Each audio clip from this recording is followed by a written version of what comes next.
युवकाशी संवाद। देशातील 100 पेक्षा अधिक शहरांमधील 2000 विद्यार्थी कार्यक्रमात सहभागी होणार।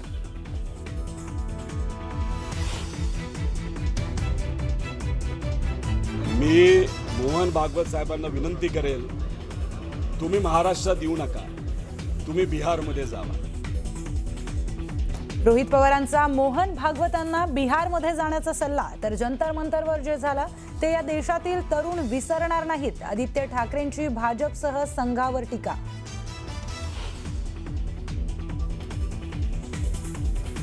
बाळूमामा मंदिर घोटाळा प्रकरणामध्ये एसआयटी नेमण्याची शिवसेना उभाटाची मागणी।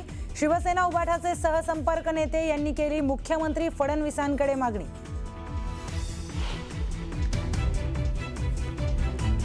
मुंबई नाशिक महामार्गावर खड्ड्यांमुळे झालेल्या अपघातात TDRF जवानाचा मृत्यू।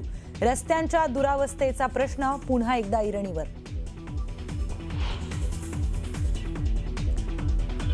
माळशेज घाटातील करंजाळे येथे रस्ता खचल्याने वाहतुकीसाठी रस्ता बंद। पर्यायी मार्गावरील खड्ड्यांमुळे नागरिकांचे मोठे हाल।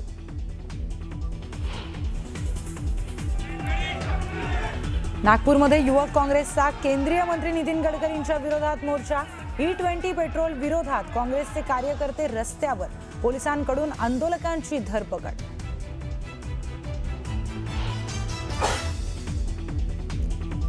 मुंबई महापालिकेतील भ्रष्टाचाराचा पर्दाफाश। एसीबी चौकशीतील 207 आरोपींपैकी 112 अधिकारी अजूनही सेवेत। RTI माहितीतून खळबळजनक खुलासा। विजय वडेट्टीवारांनी पंकजा मुंडेंना खुली ऑफर दिली। पक्षातून बाहेर पडा, ओबीसींचं नेतृत्व करत राज्याच्या पहिल्या महिला मुख्यमंत्री व्हा, आम्ही तुम्हाला साथ देऊ, वडेट्टीवारांचं मोठं विधान।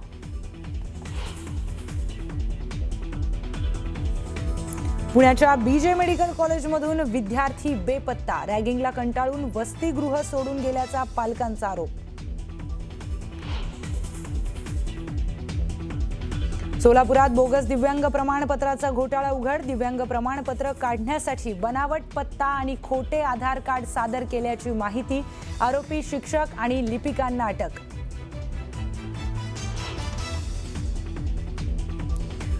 महिला कुस्तीपटूंशी संबंधित लैंगिक छळाच्या प्रकरणामध्ये भाजप नेते ब्रिजभूषण शरण सिंग यांची निर्दोष मुक्तता। निर्णयाला हायकोर्टामध्ये आव्हान देणार विनय फोगाटची पोस्ट।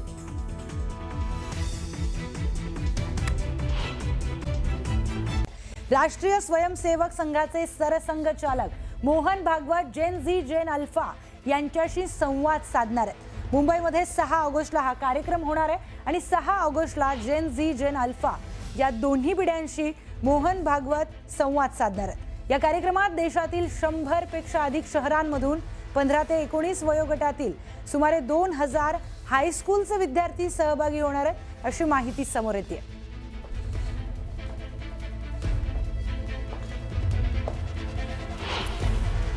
मला वाटतं संवाद हा जर लाठीचार्ज करायच्या आधी, टिअर गॅस करायच्या आधी, त्यांच्यावर AK-47 चालवायच्या आधी, तरुण मुला मुलींना ट्रोल्सनी हैराण करायच्या आधी, माफी मागवायच्या आधी हे सगळं जर संवाद झाला असता तर धर्मेंद्र प्रधान यांचा राजीनामा घेण्याची वेळ आली नसती।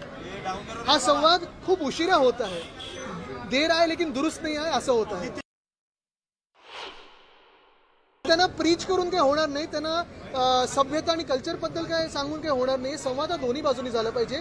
जेनजीच्या मनात काय आहे ते ऐकायला तुम्ही आता हे सगळं दाखवत असाल, पण त्यांच्यावर गंजलेले खिळे लावून लाठ्या चालवलेल्या आहेत। महिलांना कसं हँडल केलेलं आहे, एका तरुण मुलाला धमकी दिली की तुझ्यावर 50 ग्रॅम ड्रग्सची चिटकू, हे सगळं जेनजी बरोबर झालेलं आहे, ते जेनजी विसरणार नाही।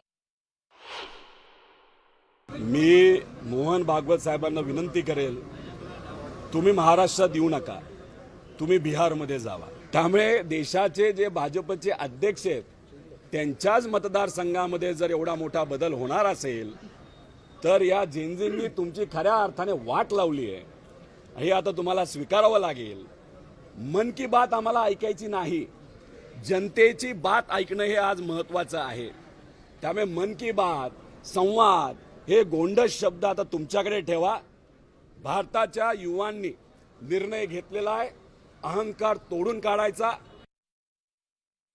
यानंतर एक मोठी ब्रेकिंग न्यूज समोर येते। ही ब्रेकिंग न्यूज कॉक्रोच जनता पार्टीच्या बैठकी संदर्भात आहे। कॉक्रोच जनता पार्टीची छत्रपती संभाजीनगरमध्ये 2 दिवसीय बैठक पार पडणार आहे आणि या बैठकीच्या रणनीतीची घोषणा करण्यात आली आहे। पुढील रणनीती नेमकी काय असेल, कॉक्रोच जनता पार्टी आता पुढे काय निर्णय घेणार, या सगळ्या संदर्भात ही 2 दिवसीय बैठक असणार आहे। या बैठकीमध्ये पक्षाचे संस्थापक, प्रवक्ते आणि प्रमुख पदाधिकारी युवक आंदोलनाच्या पुढील दिशेवर चर्चा करणार आहेत। जंतर मंतर आंदोलनामध्ये सहभागी झालेल्या 50 मुख्य स्वयंसेवकासह विविध घटकांशी सल्लामसलत केल्यानंतर ही बैठक आयोजित करण्यात आली आहे। बैठकीनंतर देशभरातील स्वयंसेवकांशी संवाद साधण्यासाठी आणि तरुणांच्या अपेक्षा जाणून घेण्यासाठी एक राष्ट्रव्यापी लिस्निंग टूर आयोजित करण्याची देखील पक्षाची घोषणा आहे।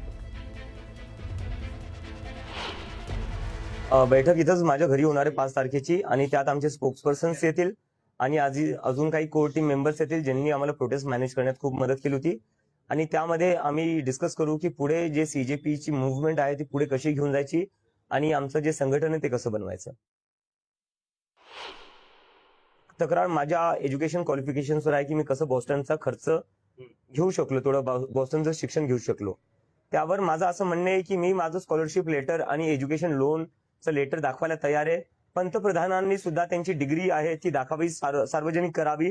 त्यांनी त्यांची डिग्री सार्वजनिक केली तर मी लगेच माझं स्कॉलरशिप लेटर आणि एज्युकेशन लेटर माझ्या डिग्री सोबत सार्वजनिक करायला तयार आहे। यानंतर पुढची बातमी पाहूया। अहिल्यानगर जिल्ह्यातील जगप्रसिद्ध शनी शिंगणापूर शनेश्वर देवस्थान ट्रस्टच्या कारभारातील कथित गैरव्यवहाराची आता फॉरेन्सिक चौकशी होणार आहे। 2020 ते 2025 या कालावधीतील प्रशासकीय निर्णय आणि आर्थिक व्यवहारांचे फॉरेन्सिक ऑडिट करण्यास शासनानं सुरुवात केली आहे। या ऑडिटमधून अनियमितता उघड झाल्यास संबंधितांवर कारवाई होण्याची शक्यता व्यक्त केली जात आहे। दरम्यान प्रशासक नियुक्त झाल्यानंतर देवस्थानच्या उत्पन्नात तब्बल 15 कोटी रुपयांची वाढ झाल्याचा दावा उपकार्यकारी अधिकारी अतुल चोरमारे यांनी केला आहे। त्यांचं सन 2024-25चं जे उत्पन्न आहे ते साधारणतः 48 कोटी रुपये एवढं आहे आणि 25-26 या कालावधीमध्ये देवस्थानचं उत्पन्न हे 63 कोटी रुपये एवढं आतापर्यंत आपल्याला दिसून आलेलं आहे। यामध्ये अंतिम ऑडिट जे आहे ते अजून व्हायचं आहे। या आकडेवारीमध्ये थोडासा बदल होऊ शकतो। आपण जे आहे वेगवेगळ्या स्वरूपामध्ये देवस्थानचं उत्पन्न कशा पद्धतीने वाढ होईल, खर्चात कपात कशी होईल या दृष्टीने प्रयत्न करत आहोत। छत्रपती संभाजीनगर जिल्ह्यातील गंगापूर तालुक्यामध्ये अवैध वाळू साठ्यांवर मोठी कारवाई करण्यात आली आहे।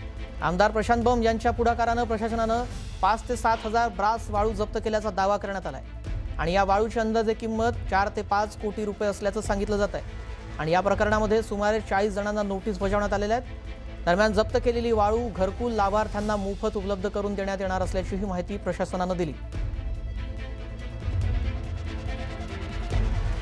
जिथे जिथे साठे आढळतील ते साठे जप्त करणं आणि त्याबरोबर ह्या साठ्यांसाठी ज्या लोकांनी साठे केले त्यांच्यावर आम्ही कायदेशीर कारवाई करणं। हे जे साठे आज आपल्याला सापडलेले आहेत या साठ्यांमध्ये यापूर्वीच आपण संबंधितांना कारणे दाखवा नोटीस देऊन खुलासा मागवलेला आहे। त्यांचा खुलासा प्राप्त होताच त्यांच्या जी मालमत्ता आहे आमच्या तालुक्यामध्ये किंवा इतर तालुक्यात असेल तर त्यावर बोजा टाकणं आणि जमीन महसुलाच्या प्रमाणे त्याची वसुली करणं आणि ते शासनाच्या तिजोरीत जमा करणं हे काम आम्ही हाती घेतलेलं आहे।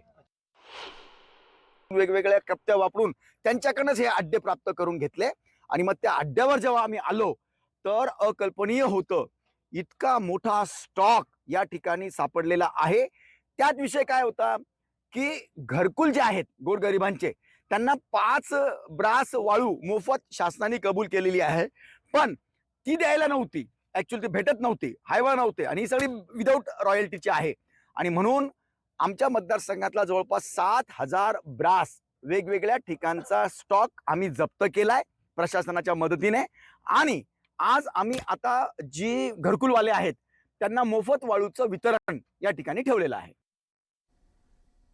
यानंतर पुढची बातमी पाहूया। बीड जिल्ह्यातील माजलगावमध्ये लोकशाहीर अण्णाभाऊ साठे जयंतीनिमित्त कार्यक्रमात झळकलेल्या भावी कॅबिनेट मंत्री DM साहेब या पोस्टरची जोरदार चर्चा सुरू आहे। या पोस्टरवर माजी मंत्री धनंजय मुंडे यांचा फोटो आहे। विशेष म्हणजे 2 दिवसांपूर्वी धनंजय मुंडे यांनी दिवस आपले येणार आहे त्यामुळे फिट राहावं असं वक्तव्य केलं होतं। त्यानंतर हे पोस्टर समोर आल्यानं राजकीय वर्तुळात चर्चांना उधाण आलं।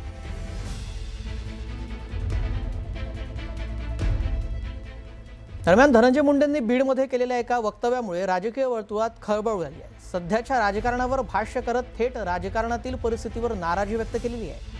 आज आपण पाहतोय की कशा पद्धतीचं राजकारण सुरू आहे. अशा राजकारणात माझ्यासारख्यालाही वाटतं की खरंच या जातीपातीच्या गलिच्छ राजकारणात राहावं की नाही राहावं. धनंजय मुंडेंच्या या वक्तव्यामुळे सर्वांच्याच भुवया उंचावल्या. बीडच्या माजलगावमध्ये लोकशाहीर अण्णाभाऊ साठे यांच्या सार्वजनिक जयंती कार्यक्रमात ते बोलत होते आणि त्यांनी हे विधान केलं.